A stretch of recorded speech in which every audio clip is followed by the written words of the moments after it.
perdón por el ligero retraso. Esta tarde van a asistir ustedes a la mesa redonda que va a durar más o menos unos 90 minutos sobre las tecnologías disruptivas y su introducción en el sector de la refrigeración. Básicamente, en estos 90 minutos pues vamos a desgranar aspectos sobre 4 temas fundamentales. Uno es la transformación que ha de sufrir el sector de la refrigeración y de aire acondicionado industrial en los años venideros. El segundo tema sería la digitalización necesaria que estamos y vamos a seguir sufriendo durante los próximos años también en este sector. Relacionado con esto, el tercer tema pues será la industria 4.0 y la ciberseguridad. Y como último tema, pero no simplemente por orden, no porque tenga menos importancia, hablaremos también del supermercado del futuro y de lo que se llama la última milla, el reparto de la última milla. En primer lugar, pues les voy a presentar, tenemos aquí un elenco de excepción para esta mesa redonda, a los siete participantes. Me va a permitir que, para no equivocarme con los cargos, los lea. En primer lugar, Fernando Bonet, que es director de desarrollo de negocio en la consultora Ártica, que nos hará primero una exposición de un cuarto de hora. En segundo lugar, tenemos a Fernando Ramírez, director ejecutivo de Hispasec, una empresa especialista en ciberseguridad. En tercer lugar, tenemos a Rubén Molomni, director técnico de la cadena de supermercados Dinosol, principalmente en Canarias. En cuarto lugar, pues tenemos a Miguel Ángel González, director de innovación en la empresa ACO, que es un fabricante nacional de electrónica especializado en refrigeración, entre otras cosas. Tenemos también entre nosotros a María Martínez Herrera, que es responsable de Seguridad Alimentaria y Medio Ambiente en ASEDAS, que es la Asociación Española de Distribuidores, Autoservicios y Supermercados. También tenemos con nosotros a Marta Sánchez López Lago, que es CEO de Narval Logística Frigorífica. Y en último lugar tenemos al señor Ignacio Baixauli, responsable técnico de Lidl Ibérica, también una empresa dedicada a la electrónica especializada en refrigeración. Por tanto, pues vamos a dar paso a la primera parte de la jornada, la exposición que nos va a hacer Fernando. Y Fernando, en esta exposición, pues bueno, básicamente venimos en el sector de la refrigeración, como en el resto de sectores, pues de una época muy dura con el COVID y la crisis que todavía estamos en ella y lo que no sabemos cuánto durará.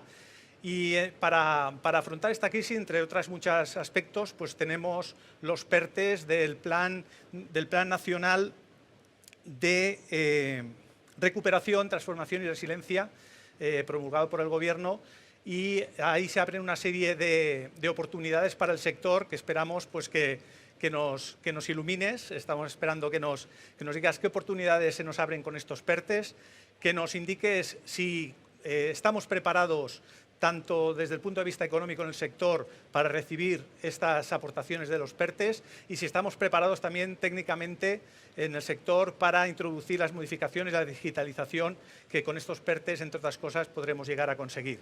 Por tanto, esperamos que nos ilumines y a partir de ahí te cedo la palabra. Bueno, muchísimas gracias, Alberto, por tu presentación y, desde luego, muchísimas gracias a la organización por invitarme a estar aquí en este foro tan interesante, especialmente bueno, pues a las distintas asociaciones que lo están promoviendo y muy especialmente a EFIT, con la que colaboro habitualmente. Bueno, pues como decías, Alberto, yo vengo a hacer una pequeña presentación que espero no alargarlo mucho en un momento que es complicado a las 4 de la tarde, pero bueno, espero que sea más o menos llevadera, en donde yo quiero explicar un poquito con un caso de uso cuáles podían ser las posibilidades que tenemos como sector y como industria para poder cumplir lo que dice el título del foro, es decir, introducir estas tecnologías disruptivas en el sector y, por supuesto, tratar de lograr la transformación de la industria en la cual estamos desarrollando nuestra actividad. Bueno, para introducirlo, básicamente lo has comentado muy bien, Alberto, venimos de un momento muy complicado, una crisis sanitaria profundísima. Esto ha generado, sin duda, una crisis económica que todos conocemos y la verdad que ante esta situación no cabe decir lo contrario. Ha habido una muy buena reacción de la Unión Europea con como conocéis, la puesta en marcha de un fondo solidario temporal, porque no se va a volver a repetir, que se llama Instrumento Europeo de Recuperación, que es el fondo Next Generation, que todos conocemos y que todo el mundo habla de él. Bueno, este fondo, como sabéis, se aprobó en su momento, en el mes de junio o julio del año 2020, y lo que ha permitido es, digamos, el disponer de una importante batería de instrumentos financieros y de ayudas de refuerzo para lo que son los presupuestos de la Unión Europea. No olvidemos que el presupuesto de la Unión Europea, lo que llamamos el marco financiero plurianual, está vivo desde el 1 de enero del 2021, está funcionando y lo que se pretende con este instrumento de refuerzo es simplemente dotarlo de más recursos. Como veis ahí, 1,8 billones de euros. No vamos a hablar de cantidades porque son cifras astronómicas y yo el primer mensaje que os mandaría es que hay que ser optimista, que como empresa, seamos pequeñas o grandes, vamos a poder acceder a estos fondos y lo que sí que hay que llevar es un trabajo muy importante desde ya, si no lo hemos hecho previamente, desde ya. Y para explicaros un poco cómo va ahora mismo, cuál es la situación, una fotografía de cómo están aterrizando estos fondos, la idea es que veáis un caso de uso que estamos poniendo en marcha, patrocinado por la Asociación Española de Empresas del Frío y sus Tecnologías, AEFIT, y con la participación de algunos de los asistentes aquí, más o menos 30 y tantas entidades que participan en la puesta en marcha de este proyecto. Para poder acceder a estas ayudas, todos sabéis que cada país miembro tuvo que poner en marcha un plan nacional. El plan nacional, como decías Alberto, de recuperación, transformación y resiliencia, que es complicado de decirlo. Lo conocemos habitualmente con el nombre de España Puede, ¿eh? Este plan incorpora una estructura muy bien definida. Yo creo que poquito a poco lo que tenemos que hacer cuando trabajemos en la empresa es tratar de aterrizar esta estructura, saber hacia dónde tenemos que dirigir nuestros proyectos. No olvidemos que el Next Generation y el Plan Nacional lo que trata es de reorientar la economía española hacia dos aspectos fundamentales, que es una economía verde y una economía digital. Y también, por supuesto, fomentar la innovación, fomentar la actividad I+D, la actividad de valor añadido en el sector, en los distintos sectores, ¿vale? Por lo tanto, en ese aspecto son aspectos cruciales. Como veis, los grandes ejes vertebradores, y todos habéis oído hablar de ellos, que seamos una economía, por supuesto, sostenible, verde, una economía digital, donde hay una buena vertebración, tanto social como territorial, a lo largo de todo el Estado, y también una buena inclusión social y de empleados en el ámbito de la cohesión social. Y lo importante es que estos 4 ejes se acaban materializando en lo que llamamos 10 grandes políticas palanca, que son los retos de la sociedad española, ¿vale? Estos son 10 grandes paquetes que incorporan, voy bajando de nivel, que incorporan a su vez un conjunto de componentes, estos 30 componentes, que estos constituyen las líneas de actuación fundamentales del Plan Nacional y donde tenemos que tratar de alinear nuestros proyectos a nivel de empresa o de sector. Como veis, además, esos 30 componentes incorporan más o menos 212 medidas, que son las que el Plan Nacional recoge. De ellas, 110 son proyectos de inversión. En esos proyectos de inversión tenemos que estar. En esos proyectos de inversión es donde se materializan las distintas convocatorias. Y como veis aquí en esta pequeña transparencia, este es el esquema que habría que seguir para llegar finalmente, como nos ocurre a todos, bueno, y la convocatoria que a mí me interesa, cuándo va a salir, dónde lo puedo encontrar, dónde está. Y esos PERTES famosos que comentabas, Alberto, también cuándo se van a diseñar, cuándo se van a publicar y cómo vamos a poder acceder a ellos. Esta es la escala que tenemos que seguir, bajando de la parte superior, es decir, tenemos que tratar de orientar nuestra empresa hacia políticas y sobre todo a las dos primeras, sin lugar a dudas, hacia la digitalización y la sostenibilidad de nuestras empresas y de nuestros sectores, e ir bajando hacia los proyectos de inversión. El Plan Nacional es muy ambicioso, la verdad es que estos proyectos de inversión están muy bien detallados y yo voy a revisar alguna cosita que supongo además durante la mesa redonda podremos comentar con más detenimiento. Por lo tanto, las convocatorias se encuentran contenidas en los proyectos de inversión y estos proyectos de inversión están ya publicados. Esto es importante.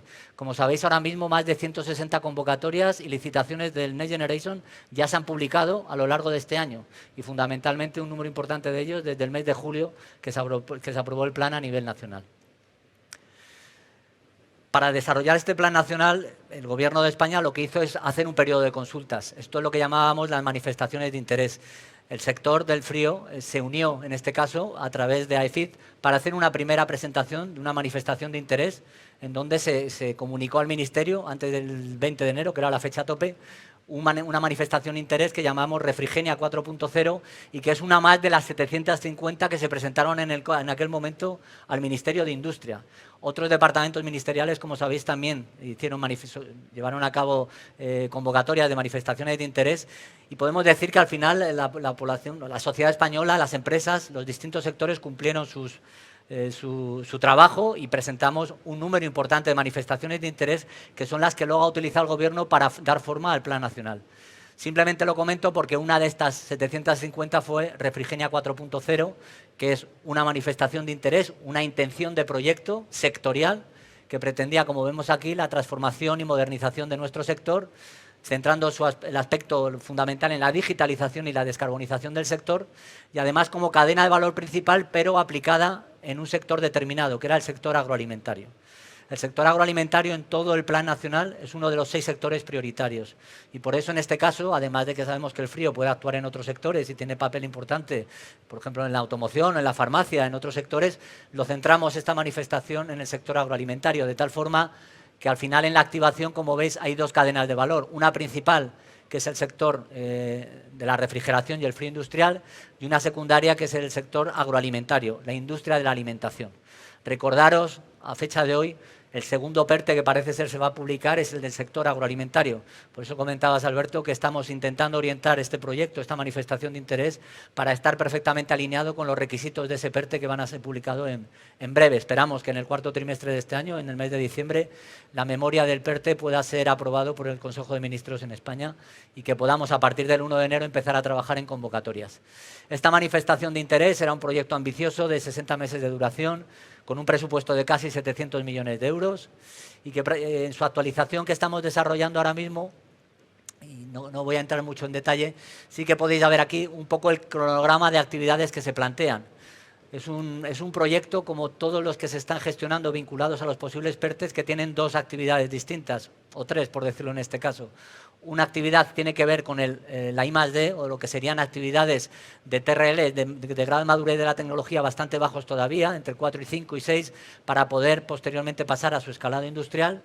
Eso sería lo que llamamos la actividad 1, que aparece aquí. La actividad 2 va a ser una validación experimental como casos de éxito en distintas empresas del sector agroalimentario. Ahí van a participar 20 empresas de una serie de subsectores, cárnico, lácteo, el sector de la logística, el sector vitivinícola, el sector oleícola. Hay varios sectores que intervienen en el proyecto. Y dejamos para una fase posterior, que sería el periodo 24 o mediados del 23 al 25, la fase de despliegue industrial. Es decir, aquí este tipo de proyectos lo que se pretende es que tenga un impacto enorme en un sector determinado.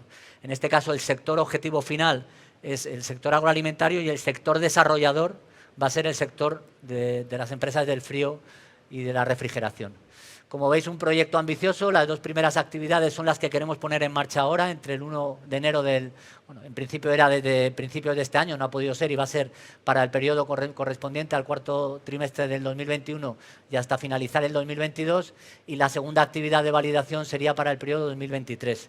Os recuerdo que el Next Generation llega a España, 140.000 millones de euros, en 2 fases bien diferenciales. La primera fase es una fase de subvención, de transferencia, 70.000 millones de euros aproximadamente, por lo tanto pretende finalmente financiar actividades con cierto riesgo tecnológico todavía, y la fase 2, 24-26, es la fase correspondiente al despliegue industrial.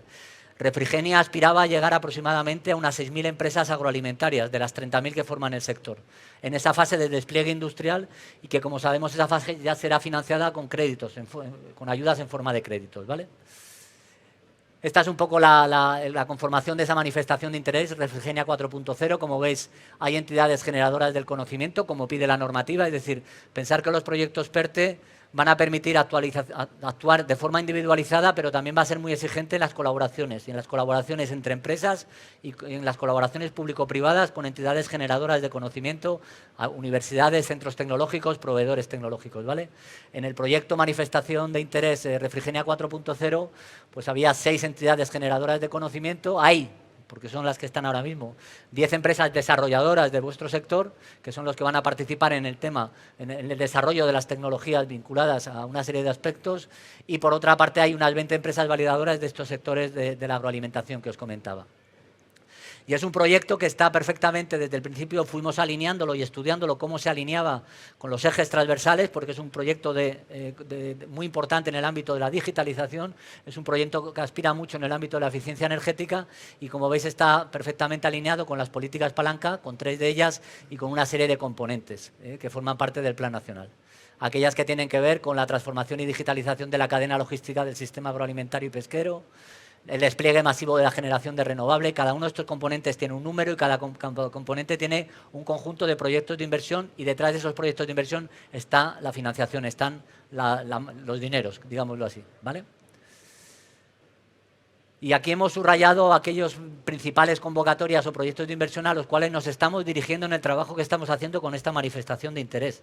Es decir, se está avanzando en la constitución del consorcio, se está avanzando en saber qué roles tienen cada uno de los participantes en el proyecto y, por supuesto, se está avanzando en definir cuáles son las posibles ayudas a las que podríamos aspirar a fecha de hoy, conociendo primero los proyectos de inversión y, en segundo lugar, las convocatorias.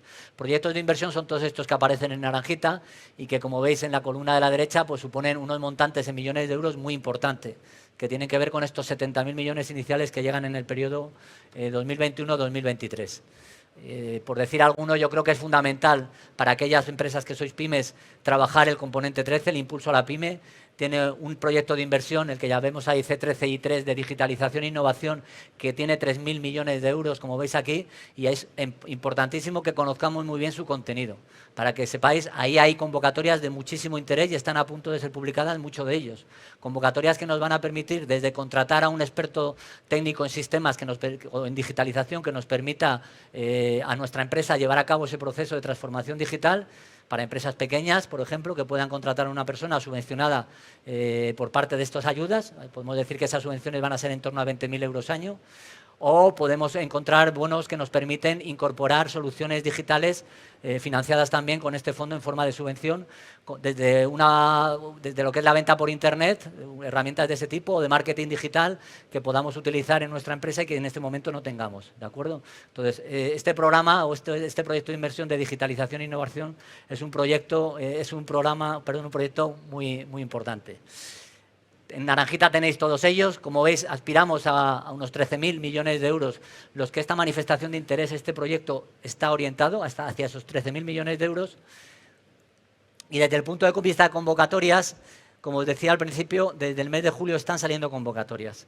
De acuerdo que realmente son convocatorias que en muchos casos han salido con periodos de presentación o de solicitud muy cortos, y esto es un problema, pero lo que ya sabemos es lo que ha salido y lo que va a volver a repetirse en el 22 y 23, con lo cual nosotros lo que estamos haciendo ahora con el proyecto es preparar toda la estructura del proyecto, tanto presupuestariamente, técnicamente, para estar alineados con las distintas convocatorias que ya les hemos echado al ojo. Y entre todas ellas, fundamentalmente, el PERTE agroalimentario, que pensamos, como decía Alberto, que podía ser una de las grandes opciones para un proyecto de esta envergadura para dentro del sector. Proyecto todavía estamos finalizando su cierre, etcétera, ¿vale? En esta transparencia lo que incorporamos son los nombres de las convocatorias, si está abierta o cerrada, los organismos gestores, las cuantías y cuándo esperamos que se publique ya en el 2022. Aquí tenemos otra transparencia importante. Tipologías de ayudas de todo tipo, es decir, lo que sí que tenemos que tener claro ya a nivel de empresa es qué vamos a hacer. Un poco las recomendaciones que tenemos que hacer es qué vamos a hacer, cuál es nuestro plan estratégico de actuación, qué proyectos queremos poner en marcha en los próximos años. Calificar la naturaleza de estos proyectos, es decir, no es lo mismo una ayuda para un proyecto de I+D que para un proyecto de inversión tecnológica o de inversión productiva. Por lo tanto, tenemos que tener muy claro quiénes somos también como empresa, si somos grande, mediana, pequeña o somos un autónomo o una microempresa. Esto también hay que tenerlo bien definido.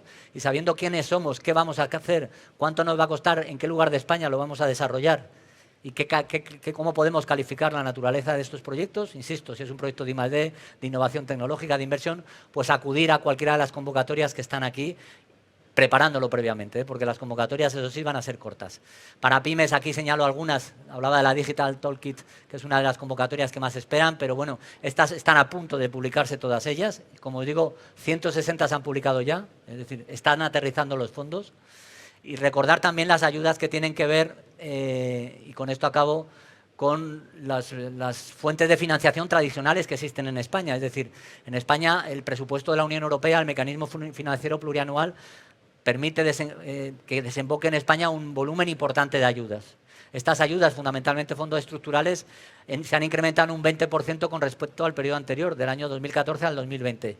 Se han incrementado en un 20% hasta por encima del billón y ahora se han superado con la llegada de los 750.000 de Next Generation. Por lo tanto, es muchísimo dinero el que hay. Yo aconsejaría, por una parte, a mi empresa que estoy orientándome o trabajando en conocer cómo puedo yo aprovechar los fondos del Next Generation. Lo primero, sin lugar a dudas, tener un plan interno. Tenemos que tener un plan estratégico. Tenemos que saber cuáles son las carteras de proyectos que tenemos y cómo están alineados con este fondo europeo. Preparar técnicamente esos proyectos es fundamental. Conocer posibles partners con los que tenga que colaborar, que pensemos que la mayor parte de las convocatorias vienen con ayudas muy orientadas a la colaboración público-privada y a la colaboración entre empresas. Definir presupuestos, esto es importantísimo. No es lo mismo un proyecto de I+D que financia gasto que un proyecto de inversión que financia inversión, activos, etcétera. Todo esto hay que orientarlo bien y, como os pongo en el quinto punto, no olvidemos que existe una financiación tradicional y esta financiación sigue existiendo y en gran medida va a empezar también a partir del 1 de enero del 22 hasta 31 de diciembre del 2027. Y para finalizar, deciros que tenemos este caso de uso. En Refrigenia estamos trabajando en él. Esto que os he contado aquí es lo que estamos haciendo en el proyecto, pues un conjunto de entidades que se han involucrado en el mismo. Y bueno, pues no me quiero extender porque me parece que ya estoy en el tiempo. Lo he hecho un poquito rápido, pero bueno, y abierto a cualquier pregunta que podáis tener y sobre todo mucho optimismo todavía. Yo animaría a toda la gente a la hora de poder conseguir las ayudas de estos programas que están ahí y que son reales y que están aterrizando, pero hay que estar preparados. Así que nada más y muchas gracias. Muchas gracias, Fernando. ¿Se me oye? Sí. No sé sí, si... yo solamente te lanzaría una pregunta sobre lo que has comentado en los PERTES. ¿Tú qué importancia crees que tiene el hecho de incorporar energías renovables en este tipo de ayudas que se van a pedir para el sector? ¿Va a ser algo relevante? ¿Es algo que tiene interés? ¿Cómo lo ves tú? Vamos a ver, hasta ahora, como sabéis, el único PERTE que se ha publicado, el PERTE es el acrónimo de Proyectos Estratégicos de Recuperación y Transformación Económica, ¿vale?, para un sector determinado. El único PERTE que se ha publicado y que se aprobó el 13 de julio pasado es el del vehículo eléctrico conectado. Y ha sido un PERTE que ha incorporado muchas actividades que tienen que ver con la digitalización y con la eficiencia energética, etcétera. Tanto a nivel de energía, de tecnologías transformadoras del vehículo, como facilitadoras para que podamos utilizar el vehículo eléctrico en España, que haya electrolineras, que haya medios para que se pueda utilizar, ¿no? El PERTE agroalimentario, con lo que conocemos hasta fecha de hoy, que es donde ahora mismo nos estamos orientando, pero pensar que hay otros PERTES que se van a publicar, y hay un PERTE que tiene que ver con el ámbito de la digitalización y otro que tiene que ver con el fomento de la economía circular y otro que se prevé que tenga que ver con la eficiencia energética. Por lo tanto, puede haber ahí PERTES específicos. El problema es que salga en el último trimestre del 2023, que a lo mejor nos pilla muy lejos, ¿vale? Entonces, ¿por qué en nuestro caso de uso nos hemos dirigido ahora mismo al agroalimentario? Por esas dos cadenas de valor que trabajamos, la principal, la del frío, la secundaria, la del sector agroalimentario, y porque en el PERTE agroalimentario hemos visto que hay tres pilares fundamentales, que son la competitividad, la sostenibilidad y la trazabilidad y seguridad alimentaria. Y dentro de la competitividad, el primer pilar grande está centrado al 80% en digitalización. Entonces ahí tiene muchísimo que decir el ámbito digital en la industria alimentaria y especialmente en cadenas de valor como pueda ser, cualquier cadena de valor, pero cadenas de valor transversales como pueda ser la del frío, que se utiliza en la industria alimentaria en muchos momentos dentro de su cadena de valor, por decirlo así. Igualmente también aparece dentro de este ámbito de competitividad el tema de utilización de energías renovables, eficiencia energética, etcétera. Entonces, yo creo que es crucial y el enfoque de Refrigenia, por ejemplo, va hacia esos dos ámbitos, eficiencia energética y digitalización. Y cualquier proyecto PERTE, cualquier proyecto que queramos incorporar a un PERTE, sin duda tiene que contener esos componentes. Si no, vamos mal encaminados. ¿Vale? Entonces, bueno, pues creemos que este PERTE agroalimentario, como sabéis, primero se aprueba una memoria y luego aparece la hoja de ruta de las convocatorias, que eso ya será a principios del año que viene. Pues bueno, hay que ver bien el contenido de la memoria que aprueba el Consejo de Ministros y ver cómo estamos ahí posicionados. Simplemente decir que nosotros en el núcleo que estamos trabajando en Refrigenia 4.0, lo que estamos valorando es también la posibilidad de desagregarlo. Es decir, a lo mejor es un proyecto muy amplio y hay que desagregarlo. A lo mejor una parte entra en el mercado agroalimentario y otra parte tiene que ir por unas convocatorias cualquiera de las muchas que he dicho que están ya y que van a seguir apareciendo, ¿no? O sea que hay que seguir una doble estrategia y estar muy pendientes. Yo recomiendo una página web, que es la que tiene el gobierno, la del plan de recuperación.gov.es. Ahí están todas las convocatorias. Si soy pyme, pues puedo entrar como pyme y decir quiero ayudas de digitalización, me dicen las que están aprobadas, las que están a punto de aprobarse, las que se han cerrado. Bueno, creo que ya todos lo conocemos porque todo el mundo entra, entonces yo recomiendo que estemos al tanto de eso para que no se nos vaya ninguna oportunidad, ¿vale? Muy bien. Muchas gracias, Fernando. Nada. Bueno, muy importante lo que comentabas, el tema de la digitalización. Pues basándome un poco en este hilo que me dejas, voy a lanzar una pregunta a varios ponentes a varias personas de aquí de la mesa redonda. Básicamente, la digitalización que hablamos hoy en día de Industria 4.0, que es un concepto que está ya introduciéndose muy rápidamente también en nuestro sector, que incluye pues la automatización y el control de las instalaciones frigoríficas, tanto en local como evidentemente en remoto, pero también obliga a hacer una transformación en las empresas desde el punto de vista que van a tener que utilizar pues lo que son recursos de gestión más avanzados para esta digitalización, el uso de tabletas, el uso también de aplicaciones móviles. Pues me gustaría pues lanzarle un poco pues a Miguel Ángel y también a Nacho, pues que son expertos en este tema.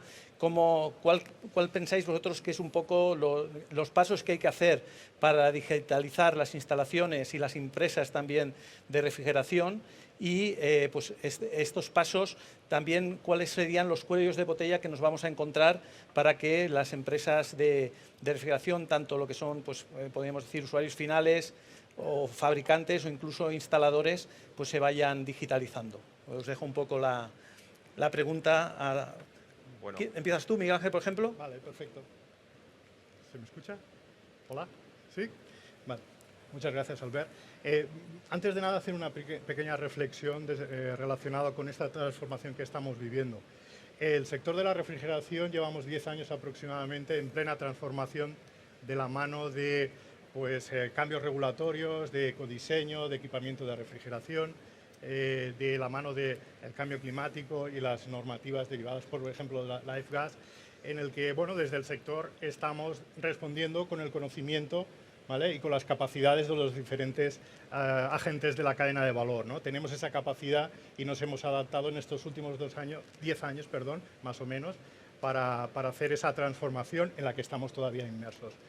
La industria 4.0 no es que sea una oleada de transformación, más bien es un tsunami, ¿vale?, que es transversal a todos los sectores y en este caso se da por la confluencia de la madurez de diferentes tecnologías en el mismo periodo de tiempo. Estamos hablando de IoT, de cloud, de Big Data, de Machine Learning, de inteligencia artificial. Todas estas nuevas tecnologías permiten... Vale, perfecto, gracias. Permiten dar respuesta a necesidades de forma diferente o a nuevas necesidades. Pero claro, todas estas tecnologías que he comentado pues, son ajenas a nuestro sector, ¿vale? Como la ola de transformación derivado del driver normativo, todas estas son ajenas, ¿no? Entonces, tenemos un reto por delante como sector para transformarnos. Hay muchas oportunidades, pero también hay amenazas, desde el punto de vista de que, como al ser totalmente transversal, pues bueno, otros agentes que dominen más estas tecnologías pueden introducirse en nuestro sector. Por tanto, básicamente la industria 4.0, desde nuestro punto de vista, lo que aporta es un cambio de paradigma en lo que es la pirámide de control, ¿no?, de automatización. Hasta ahora teníamos 3 niveles: sensores actuadores, controladores y escadas, ¿no? Eso tiene una serie de... Básicamente eso estaba orientado a la digitalización de determinadas tareas, monitorizar, telegestionar y automatizar temas de alarmas, reports y demás. Pero ahora el nuevo paradigma que nos introduce la industria 4.0 es que el objetivo es facilitar la toma de decisiones en base a los datos. Entonces, de una pirámide de 3 niveles de automatización, se nos abre de repente una pirámide de 7 niveles, ¿no?, donde primero, el primer nivel que tenemos ya se fusiona, porque ya no hay sensores y actuadores y controladores. Todo eso está en la misma capa, gracias a la tecnología IoT que, conectado con la siguiente capa, que es la conectividad, en los últimos años se están poniendo a disposición de de estas tecnologías en esta pirámide un montón de tecnologías fundamentalmente inalámbricas, ¿vale? Que eso, sumado a la siguiente capa, que es la capa de cloud, dentro de esos 3 niveles, lo que nos permite ubicar esa escala de la industria 3.0, llamémosle así para diferenciar, con unas capacidades infinitas a golpe de clic solo en lo que es la capacidad de computación y de cálculo, ¿no? Eso, solo con esos 3 niveles, ya lo que es en la industria 3.0, somos capaces de amplificar todo el valor y eliminar las limitaciones que actualmente tecnológicas fundamentalmente teníamos, ¿no? De monitorización, de telegestión, ¿vale? Eso enlaza con que además todas estas tecnologías de lo que es la industria 4.0 ya vienen innatas, embedidas, con unas capacidades de interoperabilidad que no tenemos en la industria 3.0, precisamente para enlazar con las herramientas de gestión de mantenimiento de los instaladores o con las herramientas, los ERPs, ¿vale? O con los MES, en este caso de los usuarios finales, de tal forma que toda esa explosión de capacidad de acceder a la información se simplifica, ¿vale? Porque fundamentalmente, como digo yo, no hay que cambiar de pantallas, ¿no? Para ver la información. El instalador seguirá viendo su herramienta, pero tendrá toda esa información nueva en esa tableta, en su herramienta, gracias a esos niveles de integración. En las plataformas ahora hay un lenguaje universal, el Esperanto entre las plataformas, que se llama APIs, y con eso parece que se resuelve todo, ¿no? Además, gracias a las tecnologías de web apps y responsive, todo es bastante accesible y en movilidad. Pero la gracia, he comentado que la nueva pirámide tiene 7 niveles. Realmente lo que nos cambia el paradigma y lo que nos facilita ese objetivo de facilitar la toma de decisiones, ¿vale?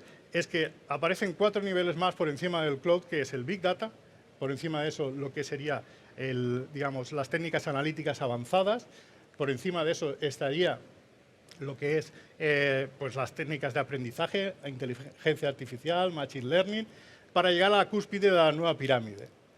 ¿Cuál es? Básicamente los algoritmos de control autónomo.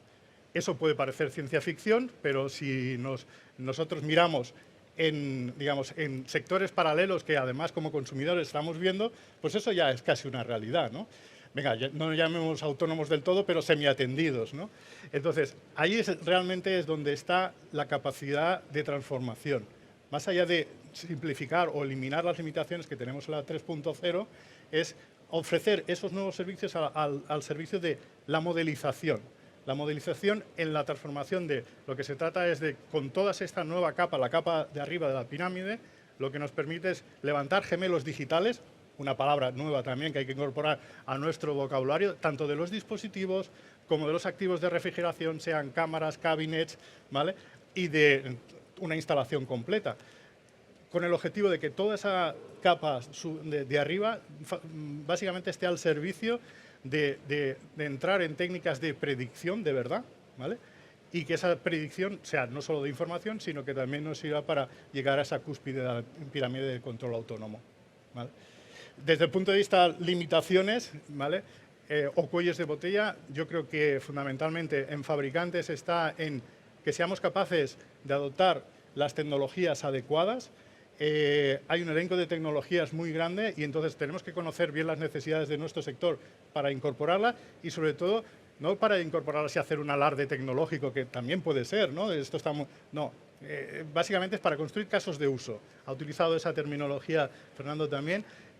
También es una terminología de la industria 4.0. Hay que construir casos de uso que resuelvan necesidades y que tengan un retorno de inversión, ¿vale? Entonces, eso es el objetivo fundamental de los fabricantes, es construir esos casos de uso, ¿vale? Para poderlos aplicar fundamentalmente en instalaciones existentes, ¿vale? Porque hay mucho recorrido de optimización gracias a esta disponibilidad de tecnologías, ¿no?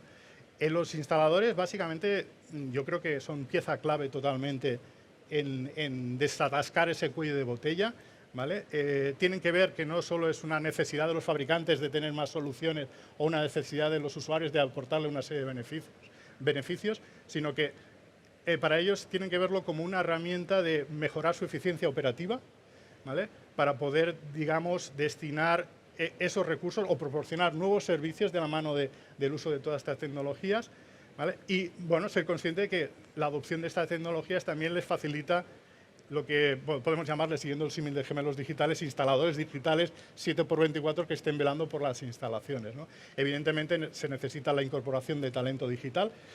Hay una oportunidad porque en este sentido el sector tiene un déficit de talento, de especialización, pero yo creo que aquí sí que podemos atraer talento digital y formarlos en lo que es nuestra especialidad, la refrigeración de otros sectores, ¿no? Por tanto, sí que hay una oportunidad, aunque pueda parecer un cuello de botella. Y en los usuarios finales, básicamente el cuello de botella no es que exista, lo que hay que demostrarles entre fabricantes e instaladores que esto es rentable, ¿vale? Como cualquier cosa.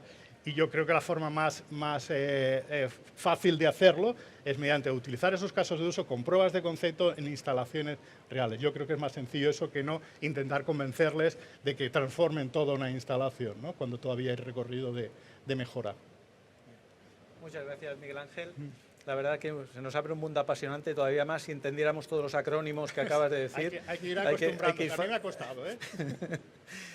Nacho.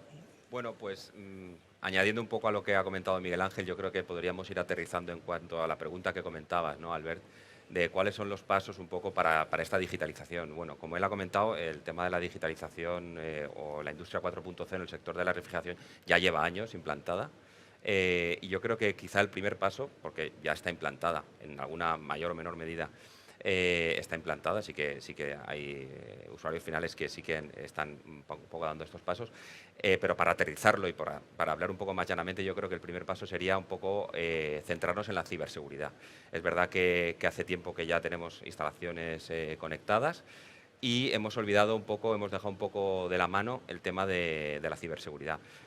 Todos podríamos decir que hace más o menos unos 10 años teníamos cuentas bancarias y utilizábamos los navegadores web para conectarnos a nuestro banco y hacer transferencias, etcétera.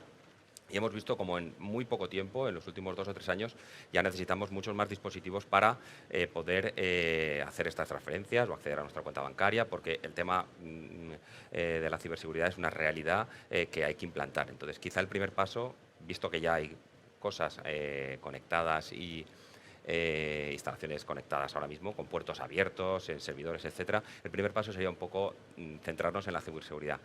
Quizá el segundo paso, un poco más pensando sobre todo en el tema de usuarios finales, ya hablo de bien del sector retail, supermercados, o bien industrias, fabricantes de proceso de alimentos, almacenes de frutas, etcétera. El siguiente paso sería, en este paso de la industria 4.0, yo creo que va a ser la agilidad en la implantación. Es decir, va a ser clave la rapidez en la cual ellos implanten estas tecnologías frente a sus competidores. Va a ser clave porque lo que estamos viendo, las tendencias de consumo hoy en día, es la inmediatez, queremos las cosas ya. Entonces, el primero en llegar es el que seguramente va a golpear un poco fuerte en este sentido. Y quizá un poco esos pasos, un poco más allá de todo el tema de tecnología y como bien ha comentado Miguel Ángel, pero bueno, no iba a entrar quizá un poco más dando estas pinceladas. Y luego un poco comentando lo que decías un poco de los cuellos de botella, ¿no? Pues yo vislumbro mínimamente 2. Por un lado, bueno, simplemente trasladaros nuevos conceptos un poco en cuanto al tema de la programación. Por ejemplo, Microsoft ya está trabajando en lo que se llama programas no code o low code. O sea, vamos a llegar a un momento en el cual no va a haber programadores. Va a estar todo tan digitalizado que va a haber una escasez de programadores. Entonces, se están trabajando ya, son tendencias hoy en día, de aplicaciones que seremos programadores ciudadanos. Habrá también programadores, digamos, de un perfil medio técnico y luego habrá programadores de un perfil más profesional. Pero muy probablemente nos encontremos en un cuello de botella en el cual, por un lado, lo que estamos viviendo este año de cadena de suministro, microprocesadores, etcétera, que ya lo hemos vivido todos, cuello de botella puede estar por ahí. Estamos pensando que tenemos que digitalizar el sector, etcétera, pero estamos viendo que dependemos de unos países y de unos dispositivos que no disponemos de ellos. Y por otro lado, tenemos que pensar que la tecnología está corriendo más que las personas y tenemos un cuello de botella en cuanto a las personas, en cuanto al tema de digitalización. Luego podemos hablar más en profundidad del tema de suministro, etcétera. Pero bueno, avancemos un poco en la mesa. Muy bien. Pues perfecto, porque has comentado el tema de la ciberseguridad, efectivamente va de la mano de la digitalización y contamos pues con un experto en este tema. Fernando, ¿qué nos puedes decir sobre la ciberseguridad? ¿Cómo se puede defender una empresa, un usuario final de refrigeración, un instalador, un fabricante de un ciberataque? ¿Crees que están preparados para ello? Bueno, danos un poquito de información. Por dónde empezamos, ¿no? Cuando hablamos de Industria 4.0, al final, o sea, para mí es como un concepto muy amplio, ¿no? Pero lo reduzco mucho en el sentido de que al final hay una mayor dependencia tecnológica. Al tener una mayor dependencia tecnológica, si tienes un ciberataque, estás más expuesto que lo que estaría hace 20 años, ¿no? A día de hoy, los esquemas como el ransomware al final han hecho que el concepto que se tenía hace unos años de que la gente decía, ¿quién me va a querer atacar a mí si yo no tengo nada de valor?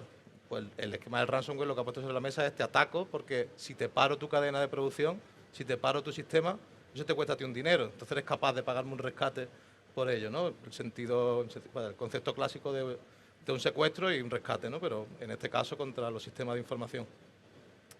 En lo relativo a si estamos preparados o no, eso cada empresa debería de hacerse esa pregunta, ¿no? Nosotros llevamos desde Hispasat 23 años trabajando y hasta hace, no sé, por poner una cifra, hasta hace 6, 7 años nos empezó a abrir el abanico de clientes en el cual no eran ni banca ni empresas IBEX 35, estamos hablando de grandes corporaciones que demandaban estos servicios de ciberseguridad, ¿no? A día de hoy sí se acercan empresas más pequeñas que ya sea motivado por este esquema del ransomware o ya sea por esta dependencia tecnológica que les preocupa, ¿no? Pues van solicitando servicios de seguridad. Y a la hora de prepararse, al final es tener un plan de seguridad, tener un sistema de gestión de la seguridad de información con tus procesos definidos, conocer exactamente qué vulnerabilidades tiene o qué posibilidades de sufrir un ataque tendría en función a esa tecnología que utilice y después auditarla, evidentemente, auditarla de forma técnica, ¿no? O sea, ver cómo se podría explotar esa tecnología que se utiliza, ¿no? Así que, bueno, yo creo que cada empresa debería hacerse esa pregunta y, por suerte o por desgracia, el sector industrial sí que se incorpora al mundo de la ciberseguridad desde mi punto de vista tarde en muchos casos, ¿no? Sí que veo pocas empresas que tú estás viendo, ¿no? Que tienen una cadena de producción súper... O sea, que pararse un día le genera una pérdida brutal y cuando hablas con ellas, pues están bastante verdes, al igual que habrá empresas, ¿no? Pues seguro que lo hacen, o sea, que sí que han aplicado esos procesos y han tomado esas medidas. Y sobre los costes que son necesarios para implementar un sistema, dijéramos, de seguridad contra ataques cibernéticos, ¿nos puedes indicar si esto es realmente un coste muy relevante? ¿Cómo ¿Es algo que a las empresas puedan realizar de una forma progresiva? ¿Cómo lo ves tú en este sentido? Bueno, que es muy relativo. Realmente cada empresa tendrá que ser analizada para saber los costes que tiene, ¿no? Pero yo lo pongo muchas veces, lo comparo, lo intento llevar al terreno de la seguridad de una casa, ¿no? Si tú tienes una pequeña empresa, no hace falta que tengas un guardia de seguridad 24 horas en la puerta de tu casa, ¿no? Bueno, pues contrata una alarma de esta de Securitas Direct o lo que sea, ¿no? Que tiene... Pues en seguridad ocurre lo mismo. Se puede hacer una auditoría perimetral de toda la IP, todos los dominios que tienes expuestos en Internet, te va a dar cierto nivel de seguridad. Una gran empresa que tenga esa dependencia que estamos hablando, ¿no? Que tenga esos riesgos, pues quizás sí necesita el guarda y necesita otra serie de mecanismos de protección que serán más caros, ¿no? Pero yo creo que cualquier empresa, ¿no? Debería de examinarse, ver qué dependencia tiene y ver un poco el mercado dentro de la ciberseguridad que le ofrece y después decidir. No necesariamente tienes que coger el guardia de seguridad, o sea, todo el paquete grande, ¿no? Pero por lo menos, oye, pues voy a empezar a hacer cositas en ciberseguridad, también voy a formar a mi personal en temas de ciberseguridad, sobre todo cuando hay desarrollo propio, ¿no? Que también se ven muchísimos sistemas que pues ya sean relacionados con el mundo SCADA, ¿no? Que después están mal desarrollados y tienen vulnerabilidades que después son explotadas, ¿no? Y ya, bueno, el tema de IoT, que no sé si tendrá una pregunta por ahí, también decir que al final introducimos tecnologías que no sabemos si se están conectando a un servidor de un tercero para llevar a cabo actualizaciones y realmente estamos delegando el riesgo en ese tercero, ¿no? Porque, no sé, que a lo mejor meterme pero no sé si hay aire acondicionado que se autoactualizan el software, ¿no? Si mañana hackean a, no sé, Hisense o Samsung o cualquier empresa de estas, realmente no están hackeando a nosotros, porque esos temas están dentro de nuestras redes, ¿no? Y esos riesgos muchas veces se pasan por alto, ¿no? Muy bien. Muchas gracias, Fernando. De nada. Vamos a cambiar ahora un poquito de tema. Hace unos años, María Sedas publicó un libro sobre el supermercado del futuro y hablaba pues, de todos los temas pues, que estaban en ese futuro de los supermercados, por decirlo de alguna manera. Poco centrándolo en nuestro sector, en el sector de la refrigeración, ¿qué crees que puede aportar la refrigeración a ese supermercado del futuro? Te lanzo la pregunta a ti, pero creo que también tanto Rubén como posiblemente Fernando nos puedan, desde el punto de vista tecnológico de la refrigeración, nos puedan aportar también un poco su opinión. Empezamos por ti, Sí, María. Bueno, primero daros las gracias por invitar a Sedas a este foro, que hacía mucho tiempo que no teníamos contacto con AEFIT, después de este intenso año y medio, casi 2 años del COVID-19. Y bueno, daros las gracias también porque ya he aprendido muchísimo con estas primeras intervenciones de los dos Fernandos, de Miguel Ángel y de Nacho, que son magníficas y que además tenemos que volver a retomar estos retos de futuro, por ejemplo, con la digitalización, que sí que hay muchas cosas muy importantes, como ha dicho Miguel Ángel, en controlar, ¿no?, lo que hacemos, lo que emitimos, etcétera. Bueno, el supermercado de futuro. Hace 2 años nosotros estuvimos de cumpleaños, hicimos 20 años y bueno, y se publicó este libro donde participó AEFIT con dos capítulos muy importantes para nosotros, uno sobre frío industrial y otro sobre clima, ¿no? Pues ¿qué es el frío, ¿no? Pues el frío es como el plástico. Hablo del plástico porque estamos en un tsunami sobre envases de plástico. Pues el frío lo mismo. Es esencial. Es que sin frío y sin envases de plástico los supermercados no pueden llevar los alimentos a todos los puntos de España, ¿no? A los 19.000 puntos de venta que hay en Asedas, ¿no? Entonces, la refrigeración, pues lo que habéis dicho hasta ahora, sin refrigeración no hay seguridad alimentaria y la seguridad alimentaria es el pilar básico de la distribución. Lo que pasa que ahora estamos, lo que os comentaba, sumergidos en una vorágine de cumplir los objetivos de desarrollo sostenible, que son muy importantes, pero nos quedamos en lo que es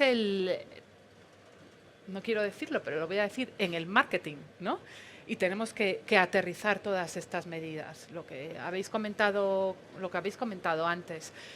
Y ahí estamos nosotros, esa es la dificultad que estamos teniendo, ¿no? El supermercado del futuro es lo que nosotros decimos el supermercado de proximidad, lo que os acabo de decir, un supermercado que tenga un surtido equilibrado. El frío aquí es esencial, porque estamos hablando de productos refrigerados, de productos congelados, accesible, que todos los españoles tengamos acceso a esa alimentación a unos precios justos, no solo los que estemos en Madrid, sino los que estemos en Cuenca, que Félix me recordaba el último acto presencial que tuvimos en Cuenca, hablando de nuestra vertebración del territorio, y que sea circular. Y aquí está el tema sostenible, que lo que han comentado los ponentes anteriores es muy importante, ¿no? Tenemos que ser sostenibles, tenemos que cumplir con esos objetivos, o hablamos de objetivos de ODS o hablamos, bueno, de otros esquemas medioambientales, ¿no? Y eso es, aquí lo que es la coordinación entre unos y otros juega un papel fundamental. Yo, si quieres, dejo paso a los siguientes y después sigo comentando estos, pero bueno, el frío desde luego, es que sin frío no hay seguridad alimentaria y sin seguridad alimentaria no existe distribución de alimentos. Entonces, por supuesto que tiene un papel fundamental en el supermercado del futuro. Muchas gracias. Rubén. Buenas tardes. Buenas tardes. ¿Se me oye? Sí, ahora sí. ¿Qué nos comentas sobre este tema que hablamos? Bueno, primero, Albert, permíteme solo 15 segundos. Primero agradecer a EFIT pues que nuevamente quieran contar conmigo para oír mi humilde opinión desde Dinosol Supermercados, empresa regional canaria, ya la conocen. Y por otro lado, pues también permítanme que le haga también un guiño a Joan Muné, que lleva trabajando y colaborando con nosotros desde hace bastantes años, pues dándole un poco de criterio profesional a las instalaciones, pues prescribiendo instalaciones y dirigiendo la correcta ejecución de ellas, ¿no?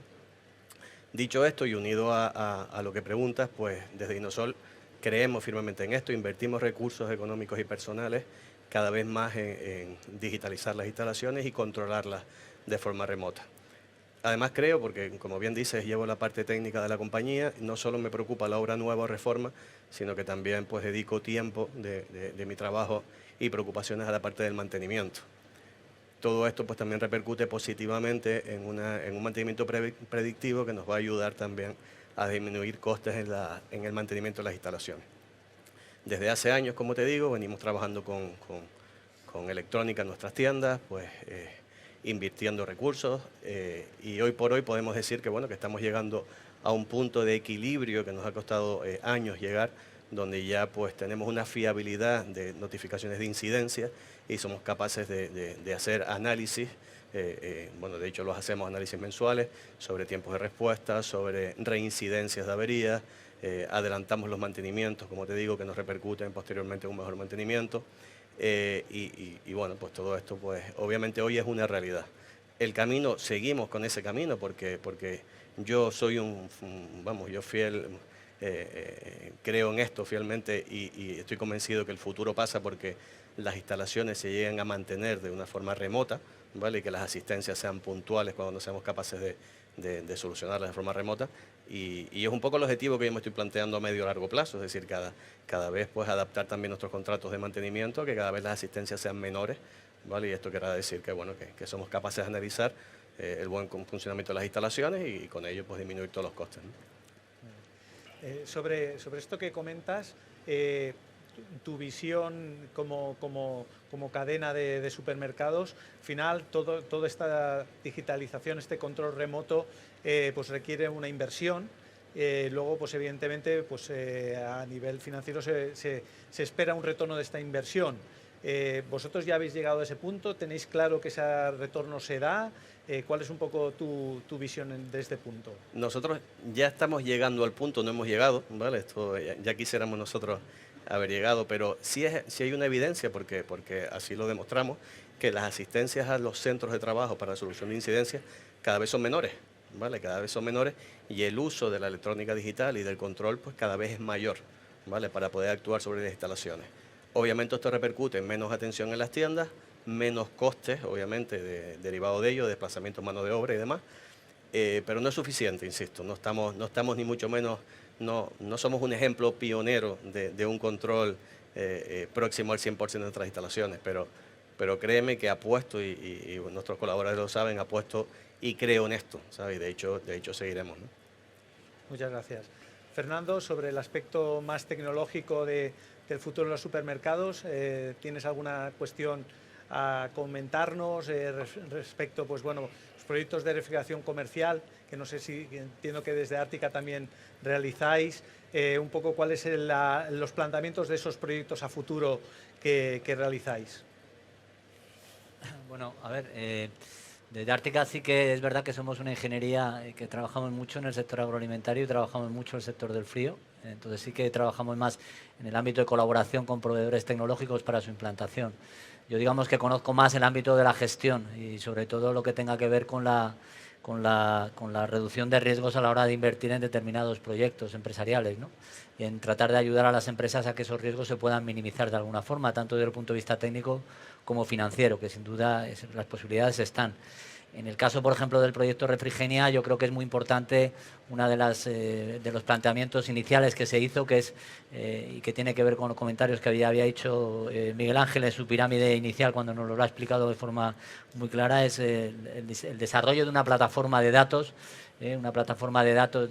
universal de gobernanza distribuida que permita de alguna forma el aprovechamiento de todos esos datos. Hoy sabemos que el dato es fundamental, pero además hace falta un dato de calidad, ¿no? Y la incorporación en este sentido del dato de calidad yo creo que es fundamental. y tal. También se hace un trabajo importante vinculado a la trazabilidad de los activos vinculados a las instalaciones de frío. Y ahí se espera poder incorporar tecnologías blockchain que también faciliten este control de los activos, ¿no? Creo que la mayor parte de las tecnologías que se han hablado aquí pueden ser posteriormente, se pueden analizar, pero que podrían ser objeto fácilmente de implementación de alguna forma en ese supermercado del futuro que comentaba María, ¿no? Y desde luego, subrayando también el mensaje de María de la seguridad alimentaria y que se ratifica por lo que os comentaba antes, que también desde el punto de vista de financiación de proyectos va a ser un factor clave en todo, por lo menos en lo que es el sector agroalimentario en donde podamos aplicar industria del frío. Un factor clave y esencial. Muchas gracias, Fernando. Bueno, al hilo un poco de lo que comentabas, María, en los supermercados al final lo que están garantizando es la seguridad alimentaria y la distribución de los alimentos. Entonces se está hablando últimamente muchísimo de lo que es la logística de refrigerada de la última milla y entonces pues bueno, en esta cuestión pues sí que me gustaría contar con la opinión tanto de Marta como de María y también de Rubén. Un poco pues cómo veis este reparto de la última milla, cómo va evolucionando, cómo se os está obligando como empresa, en el caso de Marta, como empresa logística, a hacer inversiones, a replantearos vuestra forma de trabajar. Un poco, explícanos. Pues bueno, lo primero, muchísimas gracias por invitarnos a esta mesa. Efectivamente, somos el último eslabón de la cadena y yo creo que las circunstancias de las que estamos ahora mismo pues está poniendo un poco en evidencia que ese último eslabón es importante y que en muchos casos, ahí tomo un poco la palabra de María, se está dando en muchos casos mucho marketing al respecto, ¿vale? A lo mejor no es políticamente correcto, pero la realidad que tenemos sobre la mesa es que estamos en una vorágine de intentar reducir nuestra huella de carbono. Yo creo que todos los operadores que estamos ahora mismo en el mercado estamos incluyendo vehículos híbridos, hemos incluido vehículos de gas. En el caso de Narval fue una de las primeras empresas en incluir megacamiones. Pero la realidad que tenemos en el mercado es que tenemos una mano de obra que a día de hoy es fundamental, que son unos conductores, y entonces da igual que lleguemos a un punto de entrega con un camión híbrido de gas o por un dron, si luego llegamos a una plataforma y estamos 4, 5, 6 horas esperando con un camión en marcha y sin hacer entregas. Entonces, ha habido una frase, o sea, una expresión que a mí me encanta, que es eficiencia operativa. La sostenibilidad empieza en toda la cadena con la eficiencia operativa y con la sostenibilidad de las empresas. Es imposible que seamos sostenibles si tenemos que llegar a los 9.000 puntos de distribución con un camión para cada punto de distribución porque estamos 5 y 6 horas esperando. Entonces, yo creo que es un debate que se está planteando sobre la mesa. Para mí, y bajo mi punto de vista, no suficientemente planteado porque estamos todos en el mismo barco. Todos queremos una cadena de alimentación muchísimo más eficiente. Como bien decía él antes, es importantísimo que seamos rápidos en esa cadena de distribución, pero nosotros, como última milla y como último eslabón, la problemática que tenemos es eso. Llegamos y estamos esperando. Entonces, todo el esfuerzo que hace la cadena por llegar con la máxima seguridad alimentaria, por tener registro de temperatura, por tener una buena cadena de alimentación, en muchos de los casos queda deslucido o sobre todo estamos tensionando tanto la cadena que probablemente estamos en una tesitura que se están planteando una serie de problemas que tenemos que abordar.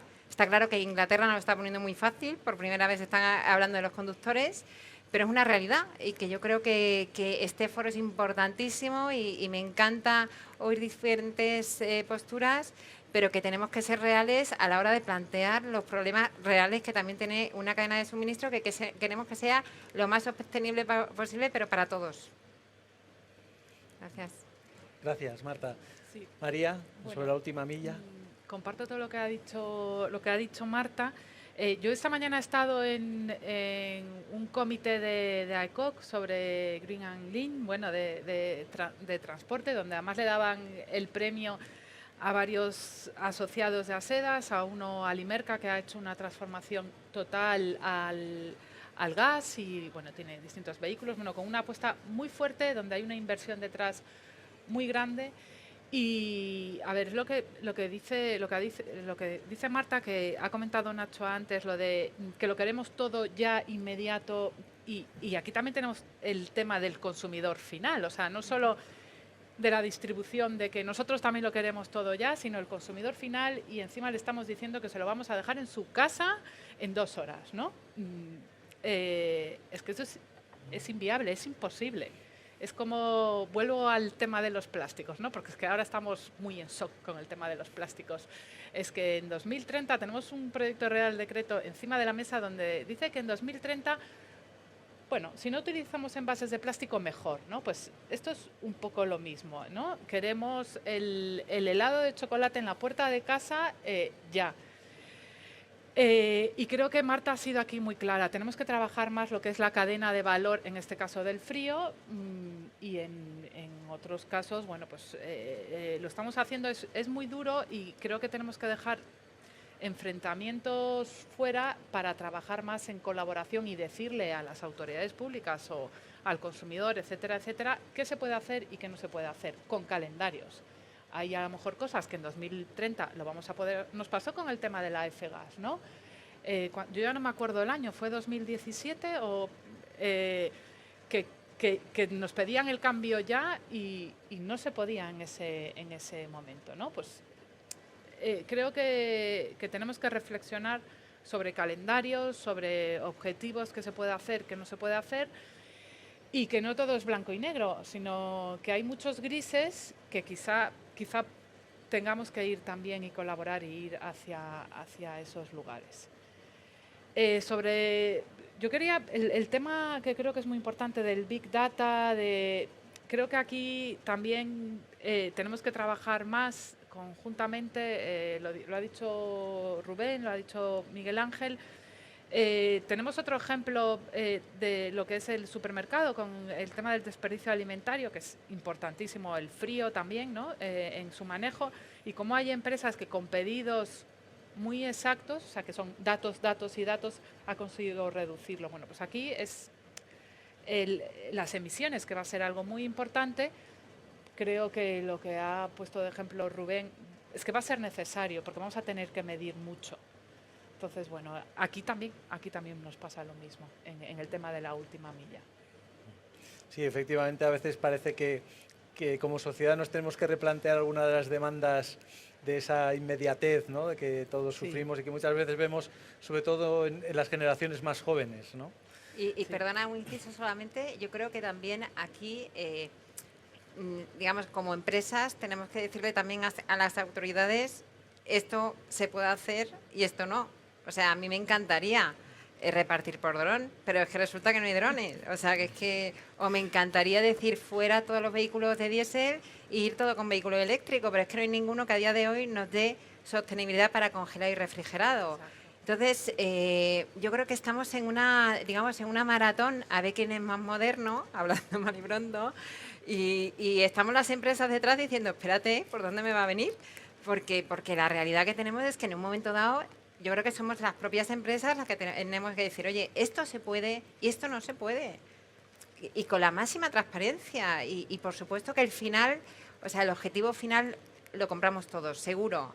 O sea, es imposible el modelo de distribución donde, como bien decía María, o sea, es que tan pronto decimos, no, pronto, pero es que encima el consumidor ya no se quiere salir de casa, pero es que tampoco quiere ver las 15 furgonetas en su portal para entregar los 15 paquetes.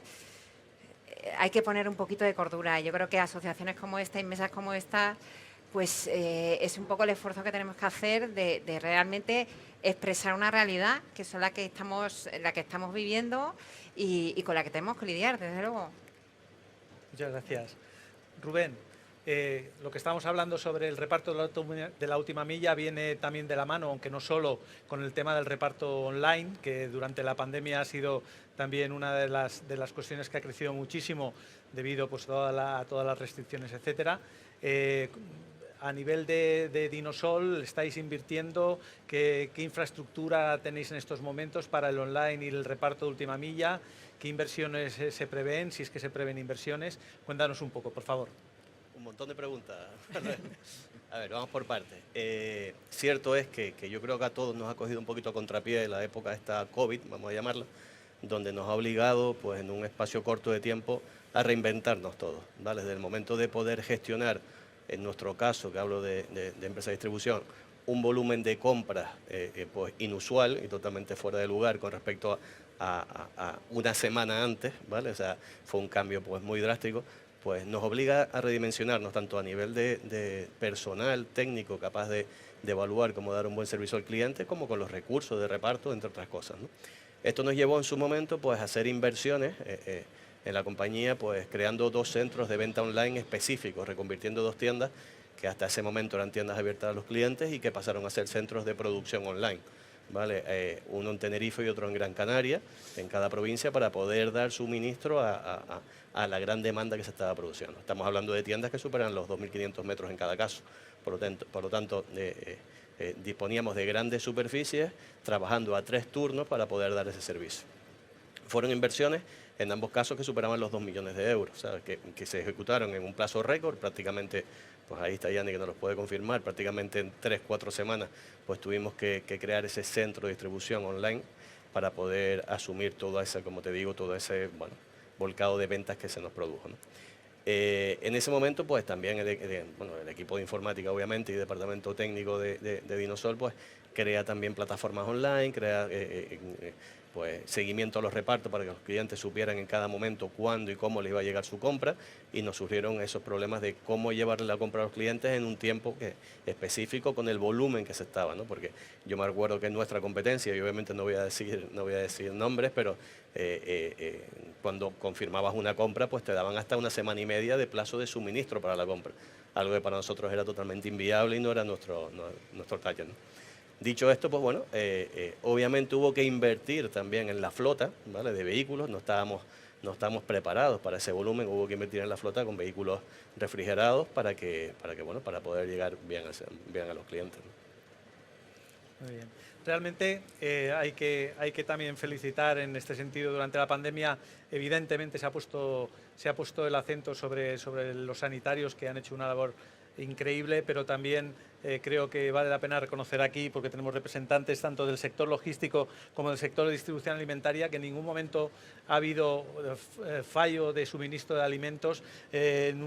Había un gran miedo con que faltaran, que los camioneros se pusieran enfermos de COVID, y esto no ha sucedido, y realmente pues también hay que agradecer. Y ahí creo que una de las cosas que ha ayudado esta maldita pandemia ha sido a ver cuáles son los sectores realmente imprescindibles, esenciales, efectivamente, ¿no? Entonces, pero se les ha olvidado un poquito, ¿eh? Ha pasado la pandemia y se les ha olvidado. Un poco sí.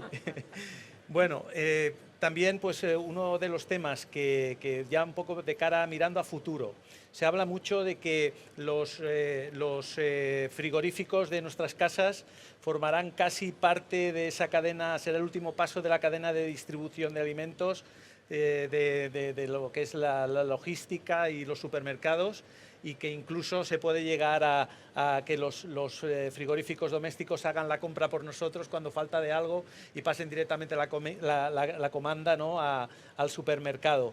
Esto es una pregunta un poco así de entrar en el futuro y en general a todos los ponentes. ¿Qué pensáis de esto? ¿Cómo veis? ¿Pensáis que esto es una situación real? ¿Esto puede llegar a pasar? ¿Estamos cerca de eso? Veamos si os parece desde Nacho para acá. Vale.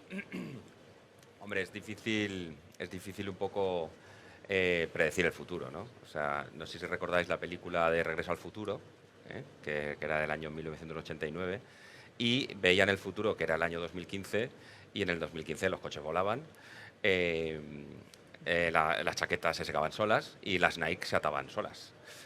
Luego hemos visto que esto pues no ha sido real. Bueno, las Nike sí que se atan solas, pero lo demás no. Entonces, pues predecir un poco cómo va a ser el futuro. Yo creo que, contestando un poco a tu pregunta, sí que es cierto que hay un gran distribuidor en Internet que tuvo sus orígenes en la distribución de libros, que está muy fuertemente posicionado en la parte operativa, como comentaba aquí María. Y ha avanzado mucho. En el año 2016 sacó el sistema Kaiserless y permitía hacer una compra sin colas, que yo creo que es un poco donde se va a centrar el futuro. Sobre todo, imagino que las cadenas de distribución están muy centradas, más que como que el frigorífico me hace la compra, yo no lo veo tanto así, yo lo veo un poco más como poder hacer la compra sin cola, sobre todo, no pararme en la caja a pagar.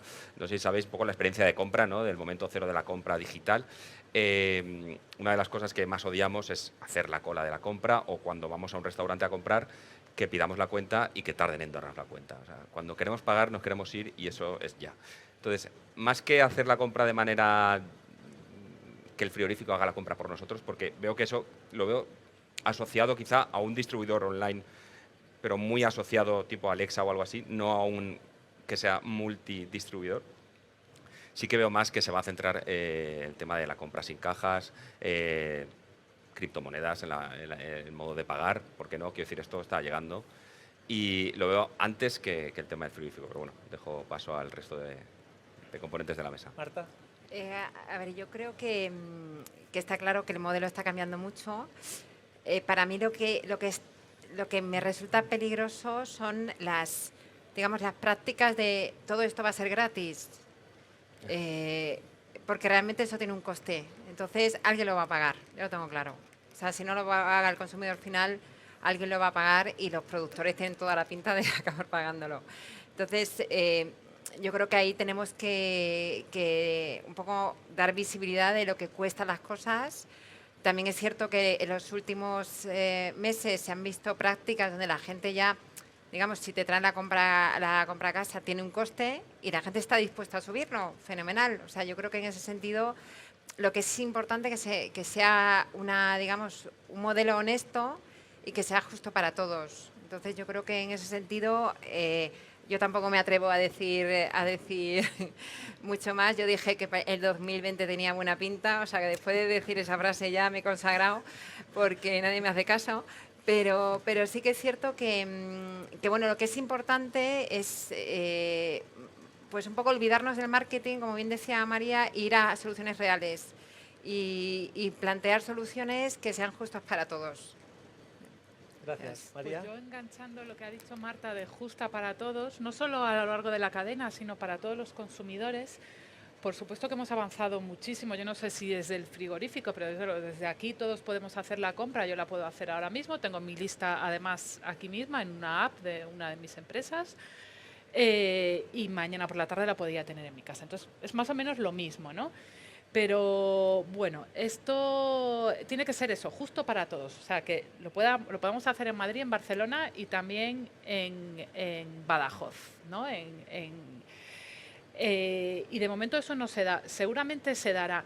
Y luego también hay otra variable que tenemos que tener en cuenta, que es la del consumidor. En el COVID-19 ha habido un salto bestial, ¿no? Yo creo que casi todos, muchísima gente ha hecho la compra online. Pero vamos hacia un consumidor mixto. Tenemos muchos tipos de consumidores. El comercio hace una labor social también, ¿no? El comercio de proximidad, el nuestro, el de barrio, de gente mayor. Tenemos una sociedad cada vez mayor que puede ir andando a hacer la compra, que puede hacerla todos los días, que a lo mejor solo habla una vez al día con esa persona que le vende el pan. Y luego también nos gusta comprar fruta, verdura, productos frescos en la tienda, ¿no? Y tenemos la suerte, los que vivimos en España, de hacerla pues cuando volvamos del trabajo, de recoger a nuestros hijos del colegio o de la peluquería, da igual, ¿no? Tenemos un supermercado cerca o una tienda pequeña donde podamos comprar esa necesidad. Entonces, es diferente a otros modelos como puede ser el de Estados Unidos, que además ese operador ha terminado comprando una cadena de supermercados. Entonces, bueno, estamos avanzando, hay muchos avances, se puede hacer desde aquí, pero también ese consumidor mixto es la tendencia que estamos viendo. Muchas gracias. Miguel Ángel, Bueno, ¿qué nos puedes añadir? sí. Me gusta que me hagas esta pregunta porque me la hicieron hace 20 años. Entonces tenía pelo y todo. Básicamente, yo vengo del mundo, en mi inicio de la carrera profesional, el mundo de la automatización de viviendas, de toda la digitalización en su momento, ¿no? Y de edificios. Y en ese momento ya incluso se veían, digamos, neveras que decían que iban a hacer la compra. En En aquel momento la tecnología no lo permitía. Ahora sí que lo podría llegar a permitir. La cuestión es, ¿para qué? Es decir, ¿qué modelo de negocio, vuelvo al caso de uso, qué hay detrás, qué beneficio va a aportar hacer eso? Si hay alguna empresa que pues, consiga levantar un modelo de negocio en base a eso y aporte, en este caso, un beneficio al usuario final o al food retailer, en el que bueno, pues, todo esto aporte una rentabilidad, pues probablemente sí. A mí me cuesta verlo, ¿no? Sí, lo que sí es, ahora mismo lo que tenemos claro es que toda esta digitalización sirve para garantizar la seguridad alimentaria desde lo que es la granja hasta el punto de venta, ¿vale? Pero más allá de eso, el extenderlo al frigorífico de casa y demás, bueno, tecnología hay, a diferencia de hace 20 años, pero la cuestión es para qué y si alguien ve ahí un modelo de negocio que detrás tenga una rentabilidad. Muchas gracias, Miguel Ángel. Rubén. Bueno, un poco en la línea de mis compañeros. Yo creo que la venta online ya está inventada. A partir de aquí, pues mejorarla se irá mejorando con el tiempo. Será más intuitiva, más ágil, más rápida, ¿vale? La haremos a través de aplicaciones, no aplicaciones, neveras, televisores o cosas táctiles o por voz, ¿no? Pero está inventada, a partir de ahí todo es mejorarlo. Yo lo que creo que todavía no está inventado y que tenemos que trabajar en ello es en mejorar la experiencia de compra en el lugar de compra, ¿vale? Hoy en día todavía pues es algo tradicional, ¿vale? Que efectivamente hace una buena labor social, pero que creo que la tecnología no está alineada con la experiencia de compra in situ, ¿no? En el supermercado. Creo que hay mucho que avanzar en facilitar la compra, en hacerla más cómoda, en hacerla más intuitiva, bueno, y en hacer una experiencia de compra, al fin y al cabo, pues que esté alineada con la tecnología que se está alineando con la venta online, pero no con la venta in situ, ¿no? Entonces yo creo que por ahí es donde creo que tenemos que avanzar y porque, insisto, la venta online irá avanzando progresivamente sola con el paso del tiempo, ¿no? Pero creo que hay que poner más el ojo, el foco en la experiencia de compra que no va a desaparecer precisamente por lo que hablábamos, ¿no? Porque hay un margen de edad que obviamente siempre irá a comprar a las tiendas de proximidad y tenemos que intentar facilitar un poquito las cosas ahí, ¿no? Muchas gracias, Rubén. Fernando, ¿qué opinas sobre este aspecto de...? Aquí soy un civil, no... O enlazando, si esto va a poner retos mayores sobre el tema de la ciberseguridad. Si lo metemos dentro de la ciberseguridad, es lo mismo que he dicho antes, mayor dependencia tecnológica, pues más cositas de seguridad tenemos que hacer, ¿no? Y en lo relativo a lo que estáis comentando, pues tengo una opinión personal como puede tener cualquiera, no estoy en ese sector, pero sí que veo, ¿no?, que por ejemplo, cosas que vemos en la venta online, ¿no?, en otras plataformas, como es perfilar al usuario, sugerir, ¿no? Creo que a lo mejor eso también tendrá llegada, ¿no?, al supermercado clásico, ¿no?, donde vamos a comprar habitualmente, el tema de que sepa quiénes somos, ¿no?, porque a día de hoy en muy pocas cadenas de supermercados hay una tarjeta de fidelización que realmente registra las compras que yo haga y después sea capaz de sugerirme, ¿no? No sé si hay cadenas, ¿no?, que después te dan tickets, ¿no?, que sí está un poco alineado con tu gusto, y ahí también meteríamos el tema del Big Data, ¿no?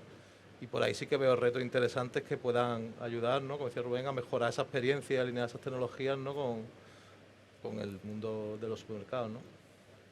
Eso como civil, vamos. Sí.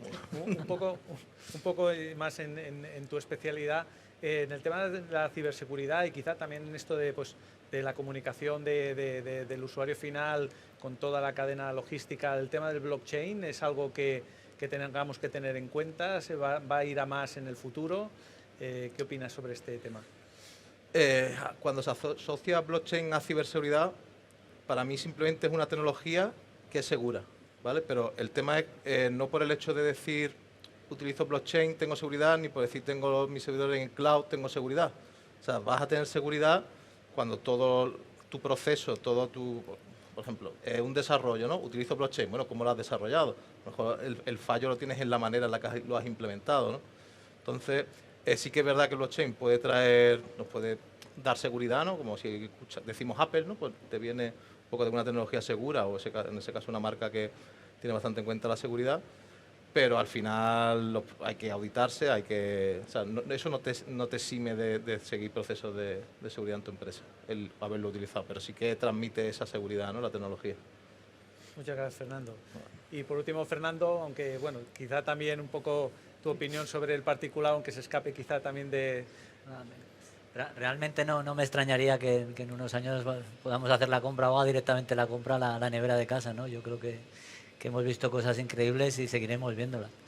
Yo aquí simplemente seguir apostando. Yo creo que porque por el sector de la climatización y la refrigeración siga incorporando estas tecnologías que estamos viendo hoy, estas tecnologías rupturistas, que hay mecanismos de apoyo para que lo podamos hacer y que bueno, sigamos siendo en este sentido, pues consigamos elevar nuestro nivel tecnológico y ser cada vez más competitivos. Desde mi punto de vista es fundamental, insisto, no me extrañaría nada que pudiésemos llegar a ver esa situación, básicamente. Muchísimas gracias, Fernando. Pues bueno, ya estamos llegando al final. No sé si por parte de los asistentes hay alguna pregunta que quieran dirigir a la... Empezamos quizás se puede pasar en un momento que van a pasar el micrófono.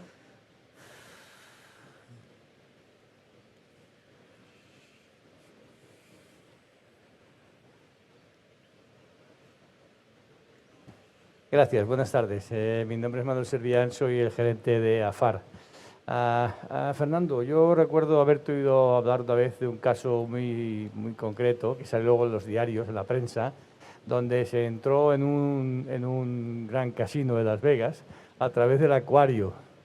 Yo no me imagino los peces siendo vehículo para poder entrar en el servidor de un gran casino. ¿Qué tal sencillo es? Porque claro, nosotros cuando oímos hablar de hackers y de que te entran a la empresa y paralizan la empresa una semana, pues claro, las carnes se abren. Pero sin embargo, no estamos haciendo los esfuerzos, ni económicos ni humanos, como para, a sabiendas de lo que está ocurriendo, pues invertir en ciberseguridad. ¿Qué tan sencillo es entrar en una empresa y paralizar una industria, bloquear un supermercado, cerrar las puertas de un hotel, se ha acabado la calefacción, no sale nadie del hotel, las puertas? ¿Qué tan sencillo es, teniendo en cuenta que ahora con la inteligencia artificial se saltan las barreras de todos los antivirus que pueda existir? Bueno, voy a comentar el caso del casino para que poner un poco en contexto. Esto fue un gran casino de Las Vegas, fue hackeado a través del termostato de una de sus peceras. Al final el termostato no deja de ser un dispositivo, podemos denominar un dispositivo IoT, que tenía un panel al cual se podía conectar uno desde fuera, ¿no? Y estaba conectada, por el otro lado, estaba conectada a la red interna del casino. Pues entonces, bueno, ahora eso un poco lo dejo ahí y después voy a comentar lo que es un ejercicio de pentesting. Cuando nosotros hacemos un ejercicio de pentesting, en este caso contra una organización, contra una empresa, vamos a simular un ataque, como si fuéramos los malos, ¿no?, para que nos entendamos, contra esa empresa que nos contrata, y lo que nosotros vamos a buscar es una puerta, un sitio en el cual nos podamos colar, ¿no? Ese sitio, en ese caso, fue el termostato de la pecera. A lo mejor ellos tenían correctamente securizada toda esa infraestructura, tenían un montón de defensa, de sistemas de detección de intrusión, incluso a lo mejor redes de meseta donde se deriva determinado tráfico cuando es anómalo. O sea, tiene sistemas de seguridad que pueden valer millones. Pero nadie pensó que ese dispositivo que se había conectado a la red ya tenía un portal y vulnerándolo a él, entraba y te colabas dentro. Y encima, por ese sitio no había ninguna seguridad, ¿no? Volviendo un poco a la anomalía de la seguridad privada, pues como el que se cuela en una empresa por la alcantarilla, ¿no? Pero, y al hilo de lo que decía antes, como eso que ponemos los aire acondicionados, se conectan y se actualizan, ponemos esos dispositivos IoT y no sabemos realmente a dónde se están conectando, ni muchas veces qué están dejando por ahí, ¿no? Y no sé, la pregunta era un poco... ¿Qué tan sencillo? Vale, entonces, en ese ejercicio de pentesting que nosotros hacemos, la gran mayoría de las veces nos colamos y nos metemos dentro. Contra más superficie de exposición, contra más tecnologías haya, más probabilidad hay de que encontremos esa brecha, ¿vale? Cuando nosotros nos llega una empresa, al final, el objetivo y lo que le gusta al auditor, al final es llegar hasta el final. El final puede ser el servidor de contabilidad, o puede ser ese sistema SCADA ya con panel de administración en la que le puedes dar un botón y puedes parar, o puedes abrir una presa, o puedes parar una máquina de refrigeración de carne y puedes perder una producción, ¿no? Cuando llegamos a ese sitio, para nosotros se para el ataque y después se le documenta en un informe. Y sencillo es en función del tiempo que le dedique. Si le dedico una semana puede ser difícil, si le dedico 3 puede ser más o menos fácil, pero si le dedico un año, podríamos decir que sí que es fácil. Al final es estar ahí y contra más tiempo le dediques a ese ataque, tanto si eres el malo como si eres el bueno que está ayudando, pues más probable y por desgracia en la mayoría de los casos se tiene éxito. Hay sectores, pero se puede decir que sí. En este caso, relacionado, conozco muy bien el caso del Casino de Las Vegas. Básicamente, el hueco, comentaba antes en la pirámide la conectividad, ¿no? Que han salido muchas tecnologías. Claro, y decía que los fabricantes tenemos que adoptar las tecnologías adecuadas. Y no solo por un tema de capacidades, sino por la securización que ofrecen esas tecnologías. En el caso de Las Vegas es que el termostato estaba conectado vía Wi-Fi a la red del cliente. Y eso era un agujero que entraron a través de ese panel y a través de ahí tuvieron acceso a la red del cliente. Por eso, desde el punto de vista, es un dispositivo de IoT, pero una mala elección de la tecnología de conectividad, ¿vale? Entonces, es muy importante que en esta transición pues, tengamos muy en cuenta, evidentemente, todas las tecnologías y todo lo que implica desde el punto sobre todo de vista de ciberseguridad.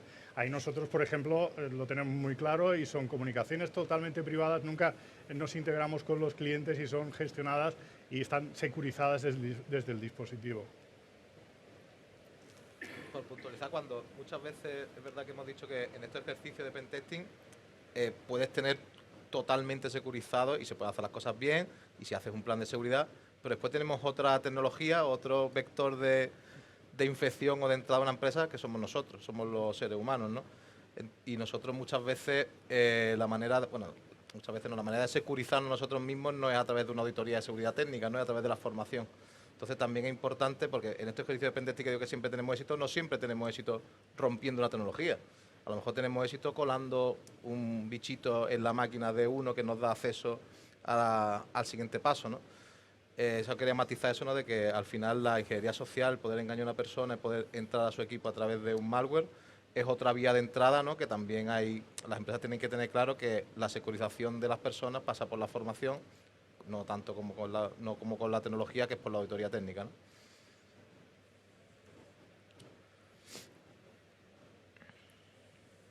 ¿Hay otra pregunta?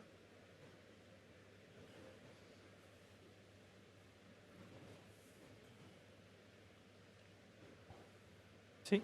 Hola, buenas tardes.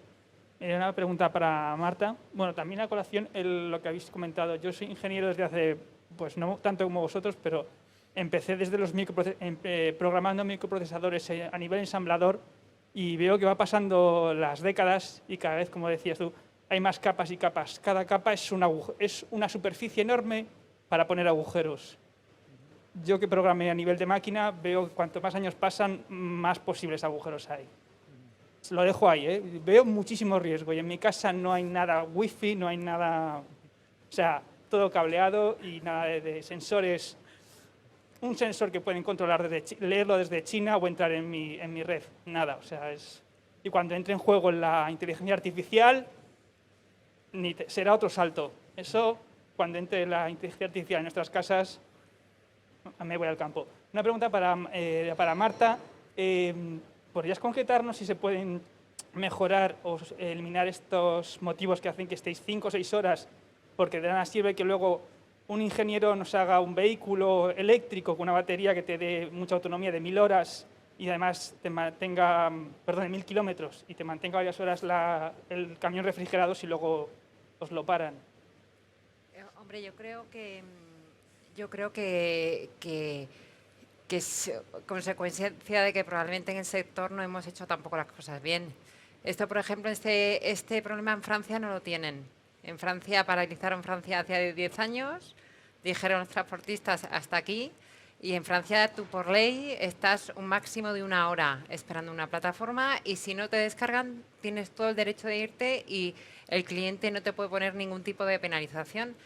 Aquí la realidad es que tú tienes que llegar a las 10 de la mañana, como no llegues tienes una penalización, pero luego da igual si te quedas hasta las 2, hasta las 5 o hasta las 6 de la tarde. Entonces, está claro que algo no se está haciendo bien en el sector. En Portugal, por ejemplo, ya lo han cambiado.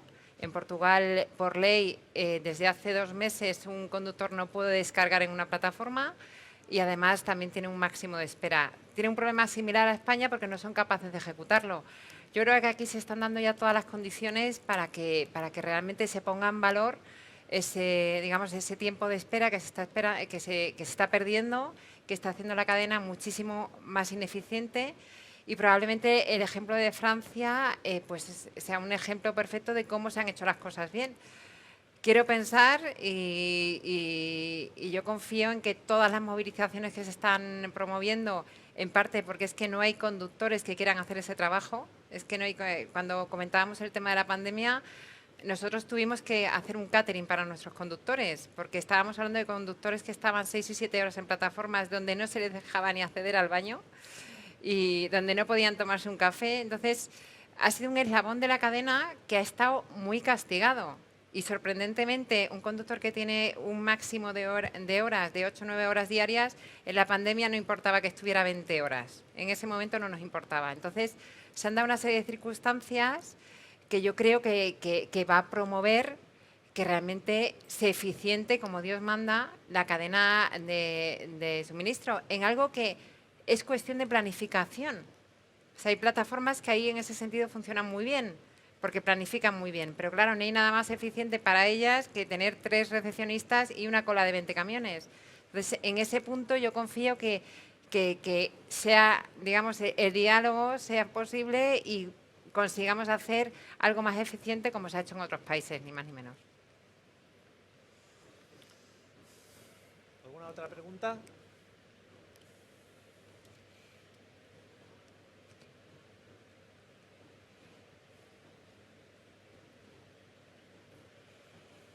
Hola, buenas tardes.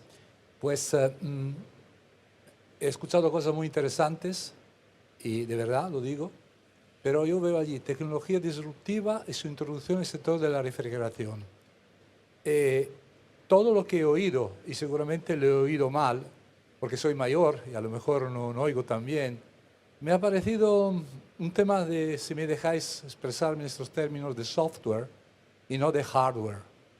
Es decir, estamos hablando de digitalización, ni me sale la palabra, lo entiendo perfectamente, lo he vivido todo, 43 años de experiencia en el sector de la refrigeración industrial, pero os digo una cosa, el último o los últimos compresores realmente novedosos se han desarrollado hace 30 años, y desde hace 30 años ahora, lo que es realmente el corazón de todo el sistema de refrigeración, pues no se ha desarrollado o no se ha desarrollado en condiciones.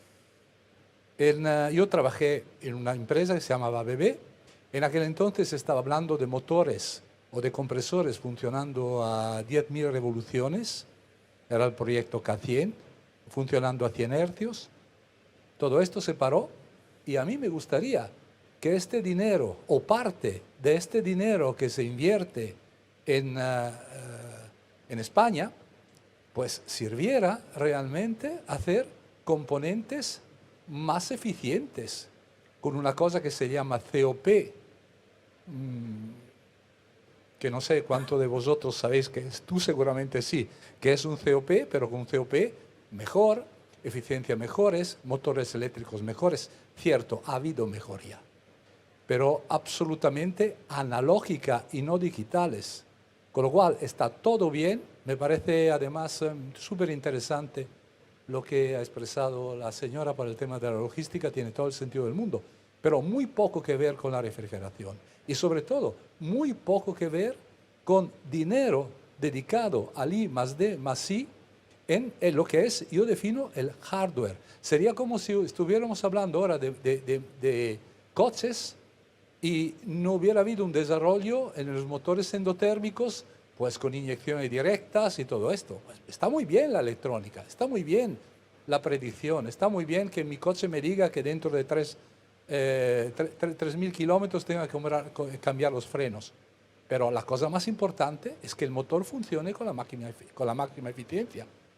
Yo, no en este foro, pero en casi ninguno, oigo hablar de lo que es realmente, para mí, una de las sustancias, sin quitar importancia a la parte, digamos, de software. Pero el hardware no nos lo olvidemos. Y allí sí que falta gente, faltan vocaciones, y yo creo que deberíamos de preocuparnos en recuperarlas. Pues muchas gracias. La pregunta es si se está haciendo, lo pregunto a Ártica, si se está haciendo algo, ustedes, yo os conozco, si dentro de los programas que estáis desarrollando, hay alguna cosa que sea inherente al desarrollo de sistemas y componentes, equipamiento de refrigeración. Sí, a ver, simplemente y sin entrar en mucho detalle y también por temas de confidencialidad que yo no puedo hablar, en el proyecto Refrigenia 4.0 sí que se incorpora una parte importante, yo lo he pasado un poco rápido y ni lo hemos nombrado, pero en el proyecto Refrigenia 4.0 sí que se incorpora una parte correspondiente a este hardware que usted está comentando. Lógicamente, no solamente se habla de tecnologías de digitalización, sino también que tiene que ver con este ámbito de mejora, incluso de otros ámbitos como es la utilización de nuevos refrigerantes que estén en fases de desarrollo y que se puedan llegar a industrializar y a utilizar.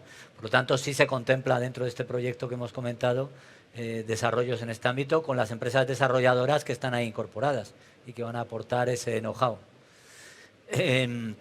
Estaríamos hablando de tecnologías disruptivas o tecnologías que a lo mejor están en una fase bastante avanzada en su desarrollo.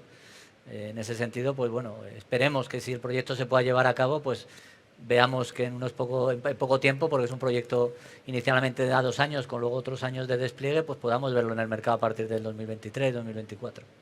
Esto es un poquito lo que puedo decir, pero efectivamente también se tocan en Refrigenia, ¿eh? Sobre tu pregunta también me gustaría añadir un poco que yo lo que he visto en estos últimos años, y comparto un poco tu reflexión, yo también me la he hecho, creo que ya hemos llegado a un nivel mecánico, a una serie de, dijéramos, de resultados tan buenos que ya no se pueden hacer las cosas con menor tolerancia, los materiales que se utilizan ya son los materiales correctos y que al final el COP es importante, pero también lo es, dijéramos, la eficiencia anual. Es decir, es más importante casi hoy en día tener una buena eficiencia a cargas parciales que al 100% de carga. ¿Estarás totalmente de acuerdo? Y entonces, efectivamente, al final los fabricantes, incluso los fabricantes de compresores, que desgraciadamente no tenemos, que yo recuerde ninguno en España, autóctono podríamos decir, han llegado a la conclusión de que obtienen más rápidamente y mejores resultados de aumento de eficiencia invirtiendo en tecnologías como lo que estamos hablando de digitalización, la electrónica, la inteligencia de los compresores. Quien habla de inteligencia de compresores habla también en los ventiladores para intercambiadores, los famosos ventiladores EC. Nos ha dado unas posibilidades de ahorro energético muchísimo más grandes, estoy seguro, que si se hubiera invertido ese dinero en una mejor mecanización o en un mejor material para fabricar un compresor.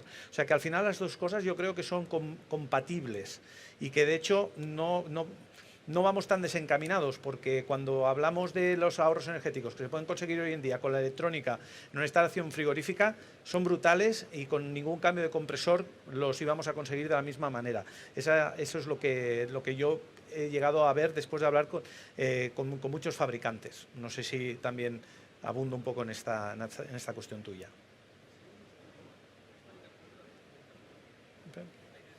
Perdón. Yo comenzaría por aquí. En España no tenemos ningún constructor de compresores, que yo recuerde. Teníamos unos cuantos que han desaparecido. Es cierto que la electrónica, yo he citado el COP, pero vamos, quiero decir que el ecodiseño, que el SERP, todo esto evidentemente es importante y, cómo no, el tema de la eficiencia a carga parcial es un tema que nos ha acuciado, los técnicos de refrigeración lo conocemos muy bien. Tengo en la cabeza la curva de prestaciones de un compresor de tornillo versus el alternativo y como ya estoy jubilado, no tengo que hacer, digamos, publicidad a nadie.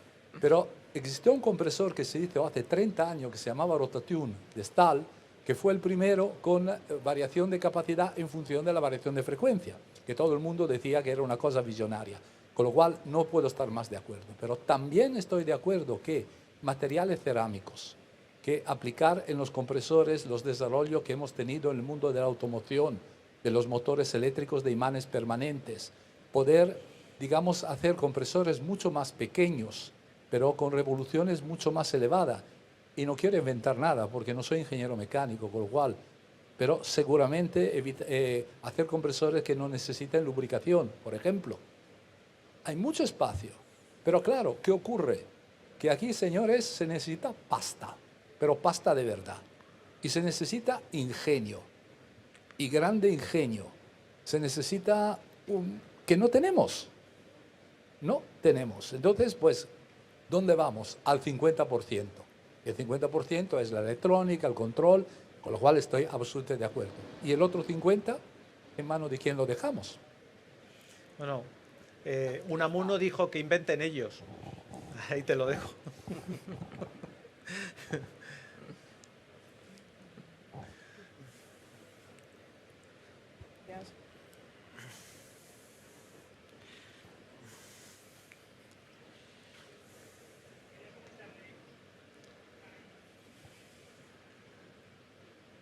Hola. Tal vez los compresores estos de rodamientos magnéticos que van a muchas revoluciones, están dando potencias de 400 kilovatios. Estaría bien que pudiésemos tener financiación para poder incorporar estos tipos de compresores en instalaciones pequeñas. Yo vengo del sector del frío para la panadería. Me especialicé, pasé de la electrónica aeroespacial al frío industrial por casualidades de la vida. Y hay mucha tecnología en los compresores, que todos conocemos la marca alemana Bitzer, y poco más. Y hay mucha tecnología que se puede aplicar a los compresores, pero muchísimo, ¿eh? A ver si hubiese alguna manera de que... También hay talento en España, también hay gente que piensa y que cuando tiene tiempo piensa en eficiencia, pero luego es que no hay... Yo hablo con compañeros, gente entusiasta, gente que quiere... motivada, que quiere hacer cosas, pero luego no hay medios, no hay subvenciones, no hay financiación, o acceder a ella es tremendamente difícil. ¿Hay alguna manera de...? Yo cuando vaya mañana a trabajar me va a preguntar el jefe, ¿qué aplicamos? A ver, ¿qué has aprendido allí? ¿Cómo traemos los dineros? Y entonces, para una pyme, complicado. Podríamos aunar la idea que dice él, mejorar el motor, el corazón del sistema frigorífico, que es el compresor, gracias a una inversión. Bueno, esto sin lugar a dudas. Es decir, ya os he comentado que en ningún caso tenemos que pensar que por ser una pequeña empresa estamos en peores condiciones.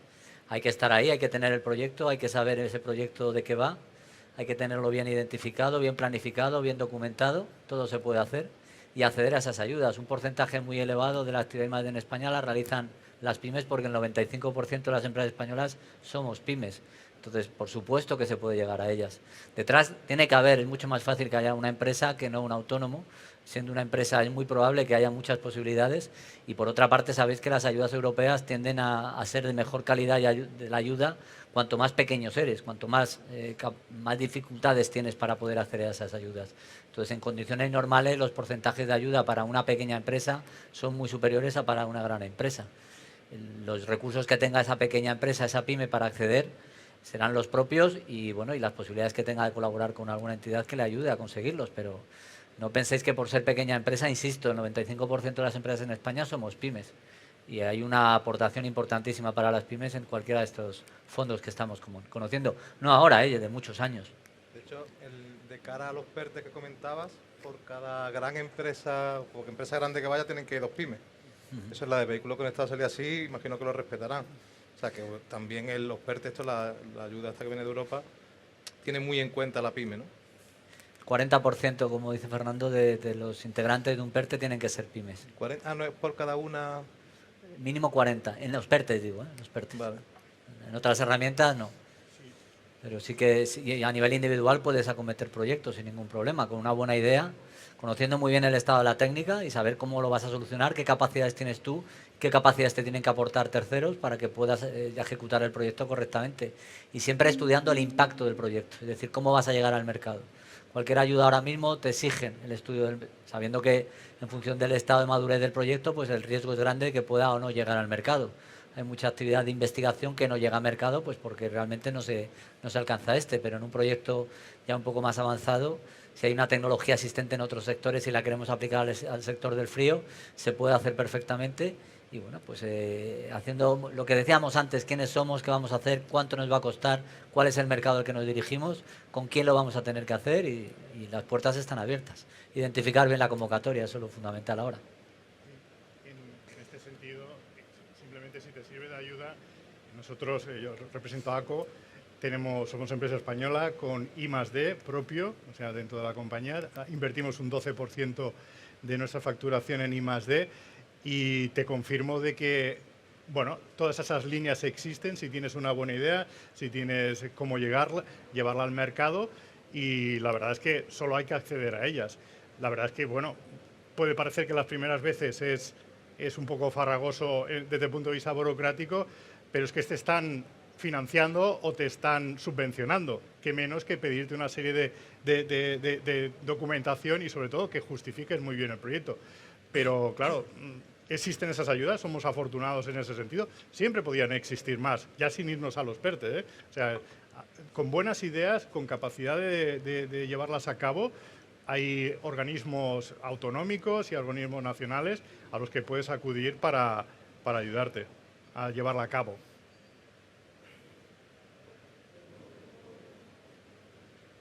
Si no hay más preguntas, vamos a dar por finalizada la sesión de esta tarde. Muchísimas gracias.